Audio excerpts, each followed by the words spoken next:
Sziasztok! Ma folytatjuk Grúzia felfedezését. Az előző részben a grúz katonai útvonal mentén lévő nevezetességeket kerestük fel. Ma az ország nyugati része felé indulunk, valamint Tbilisi környékén lévő nevezetességekhez megyünk. Viatoron foglaltam a programot, ami tartalmazta a transfert, idegenvezetést és a belépők egy részét. Előző nap WhatsAppon küldtek információt a programmal kapcsolatban. Úgy tűnik, Attila barátokra talált. Szegénykém nem mer megmozdulni. 1, 2, 3, 4 barátja lett hirtelen. Megfigyeltem, hogy Tbilisiben nincs hotel pick-up a Viatoron foglalt programoknál, gondolom a dimbes, dombos, szűk utcák miatt, így ma reggel is el kellett sétálnunk a gyülekezőhelyre, ami az Avlabari téren volt. Itt rengeteg kutya van, már kora reggel bandáznak, Atit ki is szemelték maguknak. Túraautónk. Első megállunk Uplisztike, a világ és a mai Grúzia egyik legkülönlegesebb látnivalója. A szó jelentése Isten erődje, egy ősi barlangváros a Krisztus előtti első évezredből. Fontos kereskedelmi utak kereszteződésében állt. Ez volt a pogányság fő központja.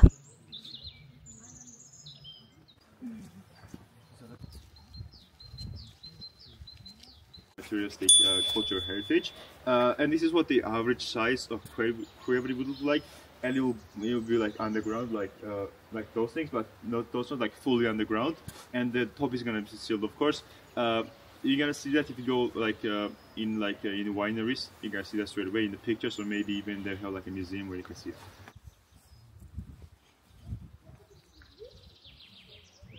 A város keletről és északról védőárok vettek körül, 4 kapuja volt a világ minden részéről. Termekből, barlangokból, színházakból, oltárokból, templomokból, titkos alagutakból, börtönökből, gyógyszertárból, átjárókból, utcákból áll.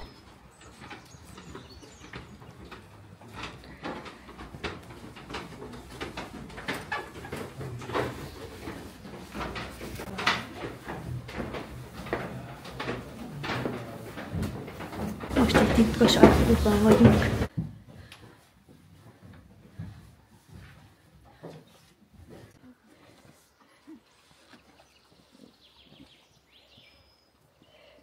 There's a lot of different carvings inside the caves.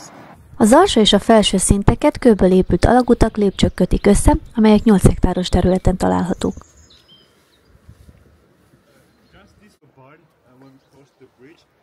So those type of people, like shepherds, from the 5th century up to like 8th.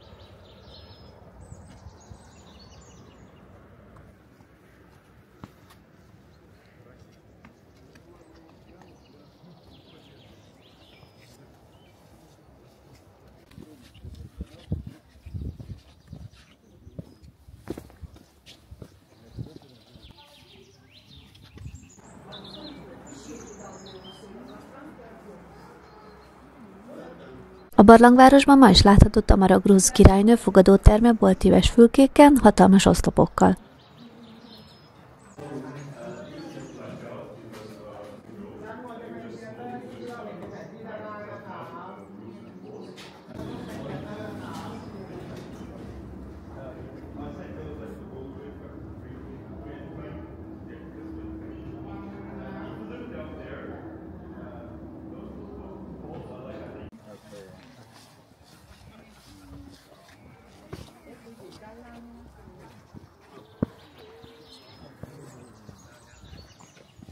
Virágzása során 20 000 lakosa volt a barlangvárosnak, majd a 13. században elpusztult, a 19. században megtisztították, feltárták a helyet, a grúz kultúra ezen kincse ma már a világörökség része. Ez volt itt a fő utca.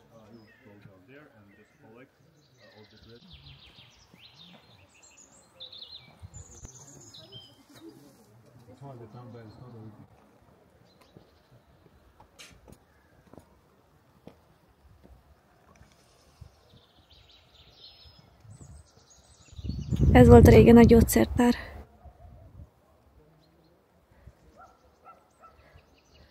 Gyönyörű ez a hely, Kapadókiára emlékeztet Törökországban.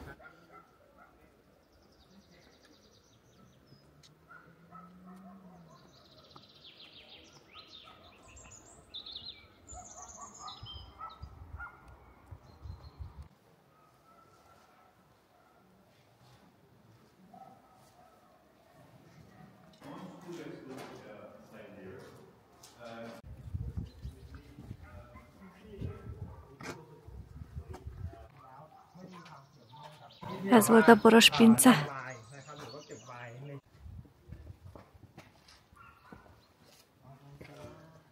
A komplexum tetején egy keresztény kőbazilika található, ami a 10. századból származik.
A harmadik napon Grúziában is süt a nap, gyönyörű idő van.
Kis múzeum is van itt.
Utunkat Gori-városa felé vettük, ahol ebédeltünk, már meg volt terítve az asztal mindenféle grúz finomságokkal. Gori iparváros Grúzia szívében, itt született Sztálin, és itt található a világ egyetlen Sztálin múzeuma, talán erről nevezetes a leginkább. A múzeumot hivatalosan 1957-ben szentelték Sztálinnak. A múzeumban nem lehet videózni, csak fotózni. Sztálin 1878-ban született itt Gori-ban, majd születési dátumát később 1881-re változtatta, hogy összezavarja a cári rendőrséget. A kiállítási tárgyak nagyjából időrendi sorrendben 6 terembe vannak felosztva, sok olyan tárgyat tartalmaznak, amelyek Sztálin tulajdonában voltak, irodabútorok, személyes tárgyak, neki készített ajándékok. A múzeum mellett található a Sztálin háza, egy görög-olasz pavilonban, ebbe a kis faházban született Sztálin. Nevét a 30-as években változtatta Sztálinra, ami acélosat jelent. A Szovjetunió bukásával és Grúzia függetlenségi mozgalmával 1989-ben bezárták, aztán újra megnyitották, és népszerű turisztikai látványosság lett belőle.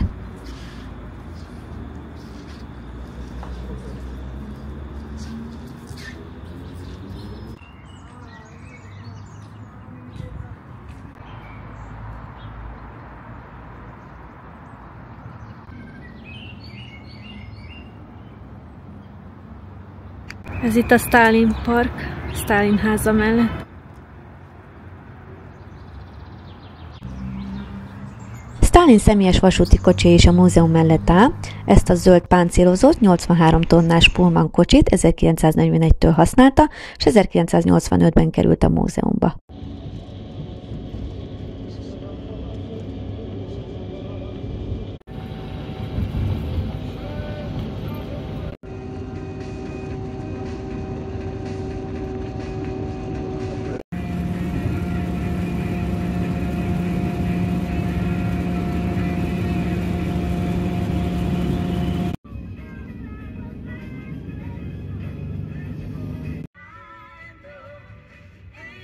Következő megállunk a Szvetücskoveli székesegyház, ami egy ortodox keresztény katedrális, az UNESCO világörökség része.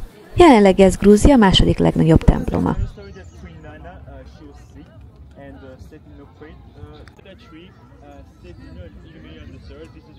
The architect who built the church, his hand was actually cut off. Do you guys have any guess why his hand was cut off? They cut off his hand after building the church. But he couldn't do it again. Sorry? So he was like...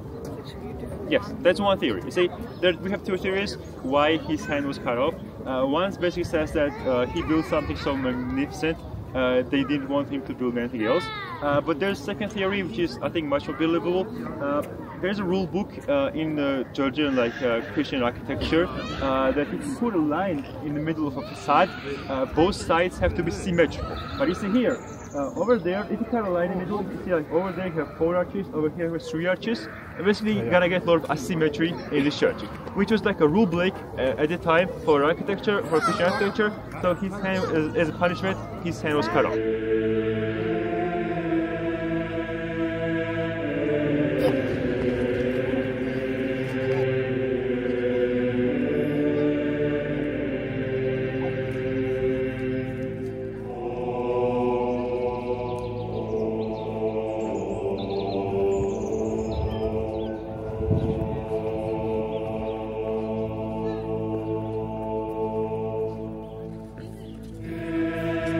Az évszázadok során királytemetkezési helyként szolgált, 1010 és 1029 között fejezték be az építését, sok viszontagságot túlélt, sok felbecsülhetetlen értékű freskója elveszett, mert az orosz birodalmi hatóságok fehérre messzelték a falakat.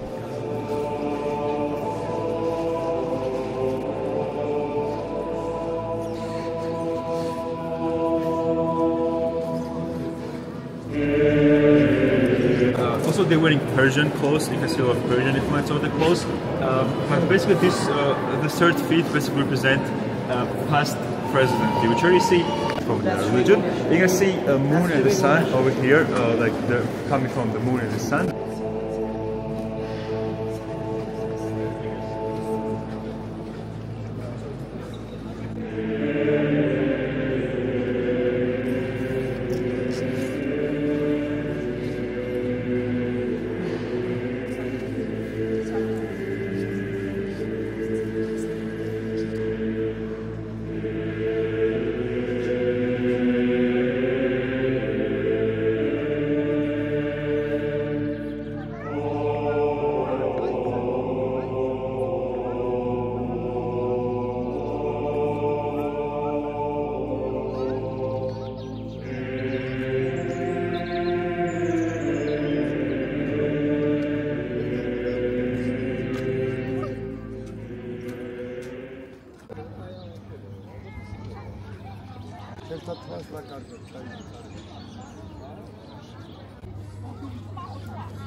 A katedrális melletti utcákban sok szuveníres található, sőt grúz édességeket is lehet kóstolni, illetve venni. Megkóstoltuk a csúcskellát, ami gyertya alakú édesség, madzagra fűzik fel, fő összetevője a szőlőmos dióliszt. Nekem nagyon tetszett, a külseje nagyon puha, míg a dió belül ropogós. Valamit kóstoltunk lapit is, ez pürésített gyümölcs, amit vékonyan rákennek egy lepedőre és szárítókötélen szárítanak, olyan, mintha bőr lenne. Nem lett a kedvencem.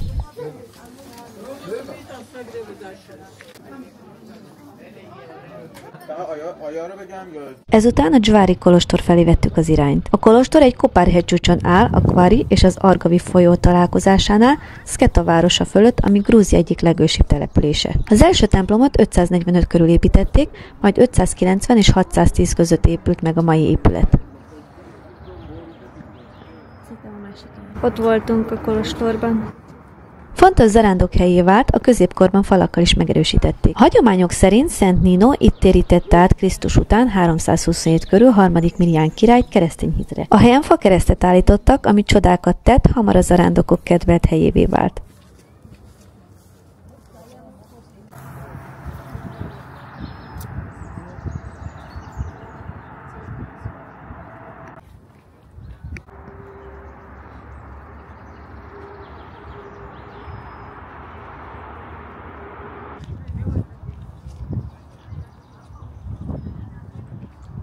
A kolostor környékén vannak kis bodegák, ahol lehet venni gránátalma dzsúszt és mindenféle szuvenírt.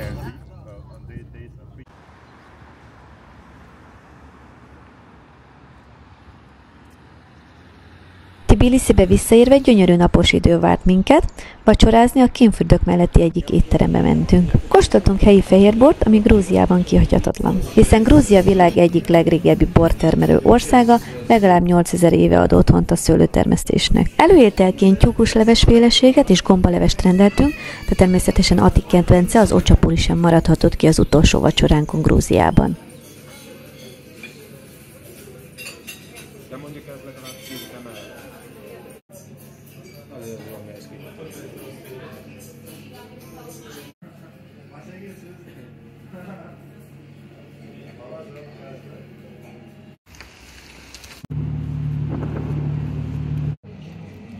Megérkezett a gépünk, ez azt jelenti, hogy megyünk haza. Viszlát Grúzia. Másnap délután sajnos már indultunk haza. Összességében Atinak Azerbajdzsán, míg nekem Grúzia jobban tetszett, csak azt sajnálom, hogy Örményország kimaradt ebből az utazásunkból.